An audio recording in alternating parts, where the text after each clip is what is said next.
Liquor కేసులో నిందితులకి వరుస పట్టి బెయిల్ అయితే వస్తుంది.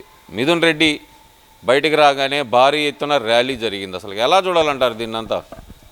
నేను అంటుంది అది ఏమన్నా 20 రోజులకు వచ్చిందా 15 రోజులకు వచ్చిందా బెయిలు? 70 రోజులు 80 రోజులు అది నార్మల్గా ప్రతి ఒక్కరికి హక్కు అది బెయిలు.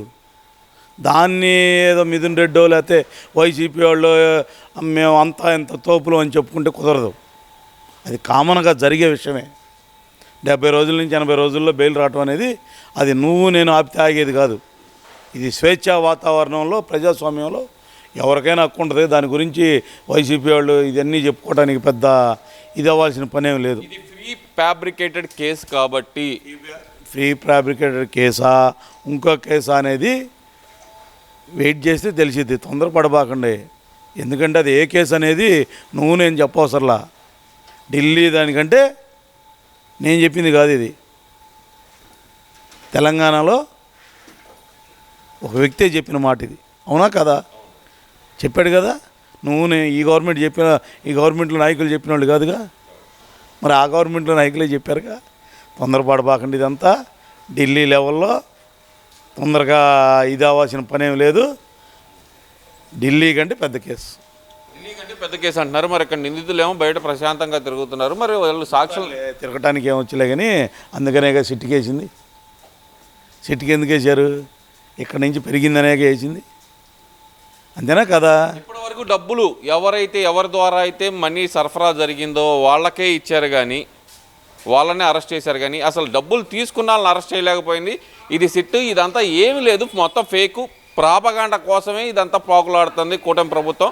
మొత్తం డైవర్ట్ పాలిటిక్స్ కోసమే పోకులాడుతుంది కూటమి ప్రభుత్వం అనేది వైసీపీ వాళ్ళ వాదన. మరి నేను అంటుంది ఇది సిట్ వేశారు. దేనికి వేశారంటే ఇది హై లెవెల్లో ఉన్న కేసు కాబట్టి సిట్ వేశారు.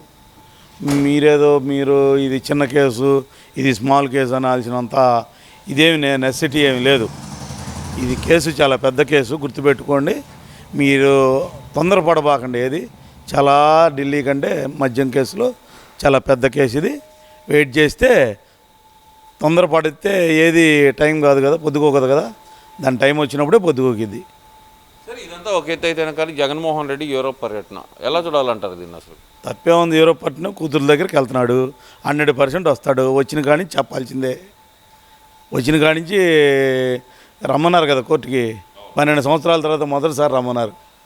12 సంవత్సరాల తర్వాత బెయిల్ ఇచ్చి 12 years తర్వాత మొదటిసారి రమ్మన్నారు. ఎందువల్ల ఈసారి అంత కఠినంగా కాదు. అది కఠినం అనుకుంటున్నారు మీరు. కఠినం కాదు. దోషి తిరగబడింది అంటారే. జగన్మోహన్ రెడ్డి వ్యవస్థ తిరగబడింది. అది తిరగబడతామంటే అది. మరి గతంలో ఏ రోజు కూడా కోర్టుకు హాజరు కావాలని చెప్పి అప్పుడు ఏదైతే విదేశీ పర్యటన సందర్భంగా పర్మిషన్ ఇచ్చిన సమయంలో కూడా జగన్మోహన్ రెడ్డి హాజరు కాకపోయినా ఊరుకున్న ఇదే సిబిఐ కోర్టు ఈసారి కంపల్సరీ హాజరు కావాల్సిందే అని చెప్పి నొక్కి ఒక్కని మీరు పొరపాటు పడుతున్నారు. ఇంతకుముందు సీఎం అనే హోదాని పక్కన పెట్టుకొని ఆటాడుకున్నాడు జగన్మోహన్ రెడ్డి ఈ 5 ఏళ్ళు. ఈసారి అలా కుదరదు. 12 సంవత్సరాలు దాటిపోయింది. మన పుష్కరం కూడా చేశారు. దాన్ని పుష్కరం అంటారు. 12 సంవత్సరాలు దాన్ని పుష్కరం అంటారు. గుర్తుపెట్టుకోండి. పుష్కరం దాటిపోయింది. అర్థమైందా? తొందరపడబాకండి. జగన్మోహన్ రెడ్డి వచ్చి కంపల్సరీ అటెండ్ అవ్వాల్సిందే. ఆగేది కాదు ఏది. అయితే కొద్దిగా లేట్ అవుతుంది. అది మాత్రం చాలా చాలా న్యాయ వ్యవస్థలో లొసుగులు అడ్డం పెట్టుకొని జగన్మోహన్ రెడ్డి అనే వ్యక్తి ఆటాడుకుంటున్నాడు. ఆటాడుకునే టైం అయిపోయింది. కోర్టుకి అటెండ్ అయ్యే టైం దగ్గరకు వచ్చింది. ఈసారన్నా కంపల్సరీ అటెండ్ అవుతాడంటారా? 100% అటెండ్ అవ్వాల్సిందే. పుష్కరం దాటింది కదా. పుష్కరం దాటిన తర్వాత నా లెక్క అయితే నాకున్న అవగాహనలో అటెండ్ అవ్వాల్సిందే జగన్మోహన్ రెడ్డి అనే వ్యక్తి. 100% చెబుతున్నా. అటెండ్ అవుతాడు కూడా. అట్లనే బెయిల్ ఇచ్చారు నీకు. అట్లనే నీకు పర్మిషన్ ఇచ్చింది లండన్ పోవటానికి. అర్థం కాలా? ఈసారి స్పెసిఫికేషన్ రాశారు దాంట్లో. అంటే వర్షం పెట్టి అందరూ ఇప్పుడు చూస్తే కనుక గుడ్ మార్నింగ్ అంటూ అక్కడ ధర్మవరంలో తిరిగిన కేతిరెడ్డి కానీ, లేదంటే కనుక ఇక్కడ పోలవరం పూర్తి చేస్తామన్న అంబటి రాంబాబు కానీ వరుస పెట్టి అందరూ విదేశీ పర్యటనలో ఉన్నారు. ఇప్పుడు జగన్మోహన్ రెడ్డి కూడా వెళ్ళటం వెనక మళ్ళీ ఏమన్నా రహస్యం ఉందనుకోవచ్చు అంటారు? అందరూ కలిసి వెళ్ళటం వెనక ఉంటుంది. లేకున్నటువంటి జగన్మోహన్ రెడ్డి అనే వ్యక్తే అలాంటి వ్యక్తి. ఎక్కడికి వెళ్ళినా దానికి ఒక సెన్సేషనల్ చేసుకుంటాడు. అది ఒక క్రియేట్ చేసుకుంటాడు పలానా అని. జగన్మోహన్ రెడ్డి మనం ఏమైనా ఇది అనాల్సిన పని ఏం లేదు. ఇప్పుడు కూతురు దగ్గరికి వెళ్ళాడు కాబట్టి వెళ్ళనివ్వండి. నా కూతురు పేరు పెట్టుకొని ఇంకేదైనా చేయొచ్చు, అది వేరే విషయం, మనం అనకూడదు. కోర్టు ఎటు తిరిగి 100% చెప్పింది కాబట్టి నీకు నేను పర్మిషన్ ఇస్తున్నా కాబట్టి రాగానే అటెండ్ అవ్వాల్సిన మాట మాత్రం 100% అటెండ్ అవుతాడు. కోర్టుకి అటెండ్ అవ్వాల్సిందే. ఎందుకంటే పుష్కర కాలం దాటిపోయింది. అటెండ్ అయిపోయి పుష్కర కాలం దాటింది.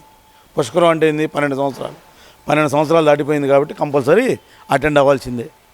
ఓకే, ఇప్పుడు విచిత్రమైన విషయం ఏంటంటే కనుక ఈరోజు వచ్చిన వార్తా కథనం ప్రకారం చూస్తే కనుక గడిచిన 2023లో 957 మంది రైతులు ఆత్మహత్య చేసుకున్నారు. అంటే నెలకి 30 మంది పైన ఆత్మహత్య చేసుకున్నారు. 26.5% మంది ఆత్మహత్య చేసుకున్నారు. ఇది నువ్వు చెప్పిన లెక్క కాదు.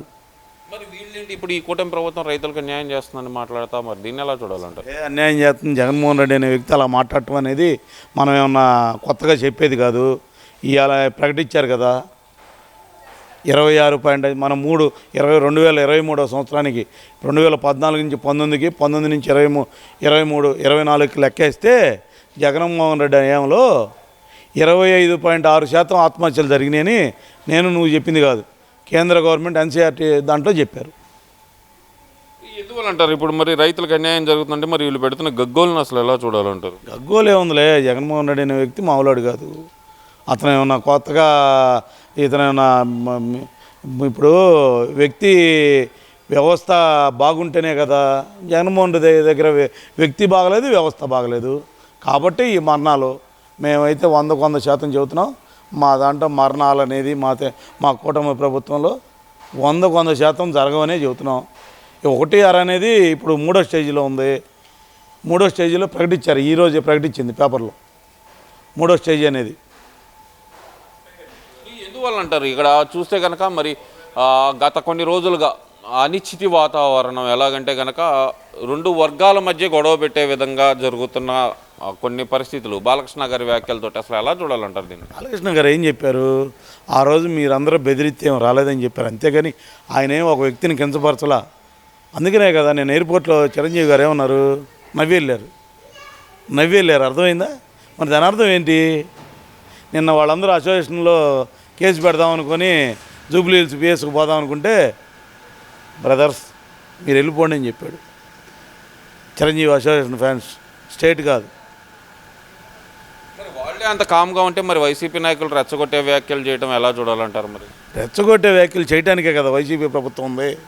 రెచ్చగొట్టి లేని దాన్ని ఉంది అని చూపించడమే కదా వైసీపీ ప్రభుత్వం యొక్క లక్ష్యం. లేని దాన్ని ఉంది అని చూపించడమే వైసీపీ ప్రభుత్వం యొక్క లక్ష్యం. 100% చెబుతున్నా, 100% మీరు ఏమనుకున్నా సరే దాని గురించి ఏం ఆలోచించబాకండి. వైసీపీ ప్రభుత్వం ఏదైనా చేస్తుంది. ఇట్లానే మాట్లాడేది వైసీపీ ప్రభుత్వం అనేది. తొందరపాటు బాకండి. ఇట్లా ప్రతిదీ కులాల కుంపటి చేయడానికి వైసీపీ ప్రభుత్వం చూస్తుంది.